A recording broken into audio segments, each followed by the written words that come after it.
regular season performance back in Riverdale against these Red Foxes. 3 goals and 3 assists for a 6-point outing that set his career high. This one goes to the Jaspers, who quickly cough it up. You're seeing with the aggressive nature.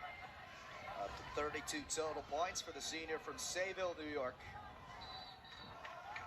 Wearing the number 34, that's goal game of the year, and his 5th goal against Marist. Dylan Bedell, the face-off win. Quick on the attack. Pareca, low to high, parried aside by Krebs. Walsh forcing the early timeout from the hosting Red Foxes. Between the 2 games the Jaspers have played against the Red Foxes, he now has 6 goals, 3 assists for a total of 9 points. On face-off battle here out of the timeout. Violation gives it to Marist. A hockey-style deflection, just a flick of the head, tap it in. It's back to 3-2, a little over 6 minutes left in this first quarter. Back-to-back face-offs here for the Red Foxes. They've taken 4 of them out of 6 tries. Good start for them at the X. So far. Now we've hit the temperature dip portion of a late afternoon into early evening in the Hudson Valley. Now short sleeve weather into sweatshirt weather. Bedell, the quick face-off win. Stony Brook was a great player there in her own right. Currently plays professional for Athletes Unlimited as well. And but COVID cut 2020 off. 2021 season altered by a 45-day pause in the middle of the slate. And to start this second quarter of action, Marist has the 4-3 lead.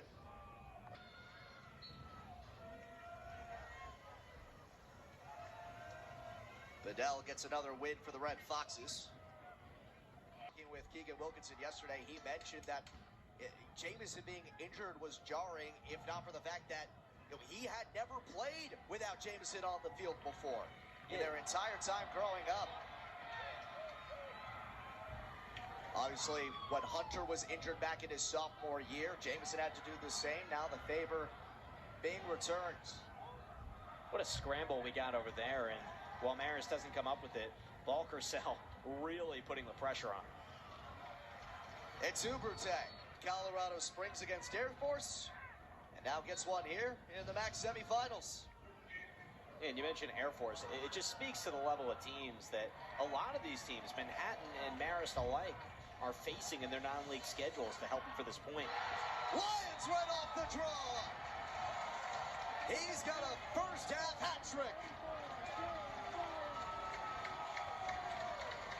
My, oh my, number 34, the most sacred number in this program, right off the face-off, would not be stopped, brushes by defenders, and puts it on goal. Marist by 3. A timeout taken. 34 here in his senior season.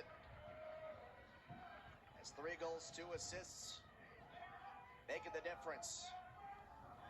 Right now, here in this second quarter. And dominant off the face-off. Again, another one for the Red Foxes. That's 9 of 13. Really speeding up here, and Manhattan within 2, despite, again, another face-off that they're unable to pick up. His pace continues.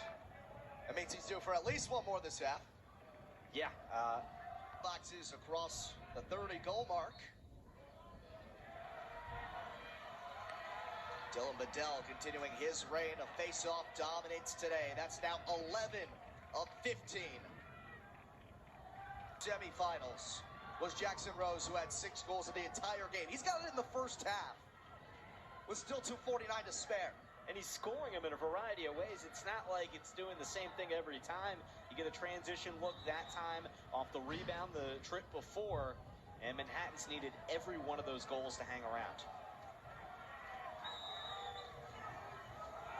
This half, but finally Manhattan has a goal from someone not named Liam Walsh. And hey, with the way that Marist has been able to move efficiently off the face-off, this half might not be over. Dilly the one picking it up. 5 seconds. To Walsh with 1. Easily handled. A packed Teddy Stadium tonight. Second half getting underway here. Dylan Bedell dominated the first half faceoffs, and no changes, has now won 13 of 18 for the Red Foxes. Yeah, just straight up dominance there at the faceoff X. They're going to need to execute offensively, and as Coach Wilkinson said to us, coming out of... Getting some love from Keegan Wilkinson right there, probably well out of breath. As a faceoff violation called against Dylan Bedell, so the Jaspers will get it. Hornets, and they wear pretty much the exact same colors that the Jaspers do down in Riverdale. Yeah, that is certainly something to factor in. A lot of guys from Fayetteville Manlius in this tournament. And Shanley from quite the Lacrosse family. He's a triplet. And his sisters, Katie and Kira, both play women's lacrosse for Northwestern. One of the points. But only entered the starting lineup 3 games ago. And has made his presence felt on that front line. A reverse of the last possession. A Marist face-off win, but a turnover giving it back to Manhattan. Excuse me, Freudian slip there with 18 goals. And how about you leave the early part of the third quarter with 25? And it doesn't feel like he's done yet. Walsh has been against the Monmouth Hawks. Now he adds 3, and he's got 31 goals on the year. Harris gets the face-off. What an unbelievable game number 27 in green is having. And again, they've needed every bit of that because Marist is dominating in so many facets. James Lyons, the top scorer on the other side. He's got 4 and 2. He darts through, passes it off as he takes the hit. Flag is down. Philip Petty trying to keep it alive. Manhattan has it, and Marist will have its 3rd man up of the game. What Marist has done, what St. Bonaventure has done, the 2 top seeds in this tournament, the Bonnies have moved on. Marist looking to join them in the championship game Saturday morning on ESPNU. Roselle getting that honor unanimously.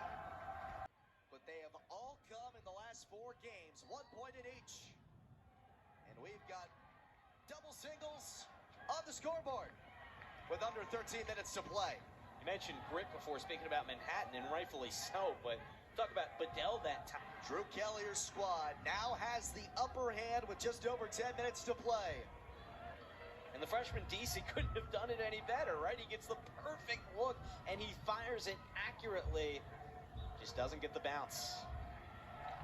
It's been a tough day for Novolato on the... We had an action-packed game in Game 1, and Game 2 living right up to that and might potentially top it, depending on how we finish this one off. Long ground ball battle comes up with Lyons.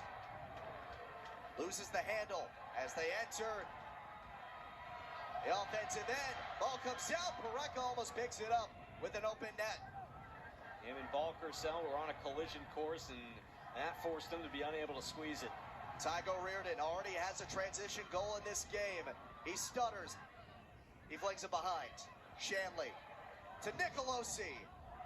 He won't even get that on goal. Roselle, 3 seeds, going to overtime to decide who will get to play the top-seeded St. Bonaventure Bonnies on Saturday morning. What a game we've had. Unbelievable finish. Krebs with the stop after the Manhattan turnover on what looked like would be their final possession. And faceoffs have gone the way of the Red Foxes all day and night long.